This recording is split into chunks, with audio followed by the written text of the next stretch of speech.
Bahrain এবং কুয়েতে অবস্থিত মার্কিন যুক্তরাষ্ট্রের অত্যন্ত গুরুত্বপূর্ণ সামরিক স্থাপনাগুলো লক্ষ্য করে একযোগে শক্তিশালী ক্ষেপণাস্ত্র ও ড্রোন হামলা চালিয়েছে ইরানের Islamic revolutionary guard corps.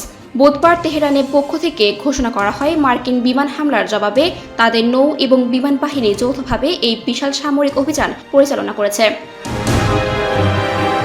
IRGC এক জরুরি সামরিক বিবৃতিতে স্পষ্ট করেছে যে এই বিধ্বংসী হামলায় বাহরাইনে অবস্থিত মার্কিন নৌবাহিনীর পঞ্চম নৌবহর, এর প্রধান ঘাঁটি এবং কুয়েতের আলী আল সালেম বিমান ঘাঁটিকে সরাসরি নিশানা করা হয়েছে।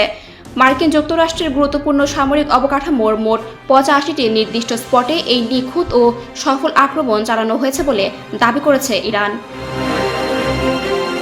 ইরানের সামরিক নীতি নির্ধারকরা এই যৌথ অভিযানটিকে আমেরিকার পক্ষ থেকে যুদ্ধবিরতি এবং ইসলামাবাদ চুক্তি লঙ্ঘনের বিরুদ্ধে একটি প্রাথমিক প্রতিক্রিয়া হিসেবে বর্ণনা করেছেন।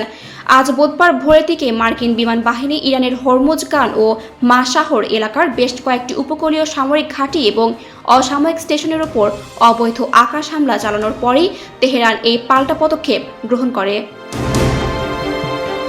এর আগে আমেরিকার সামরিক বাহিনীর সেন্ট্রাল কমান্ড জানিয়েছিল যে তাদের নিখুঁত যোদ্ধাস্ত্রের সাহায্যে ইরানের ৮০টির বেশি লক্ষ্য বস্তুতে সফলভাবে বিমান হামলা সম্পন্ন করা হয়েছে।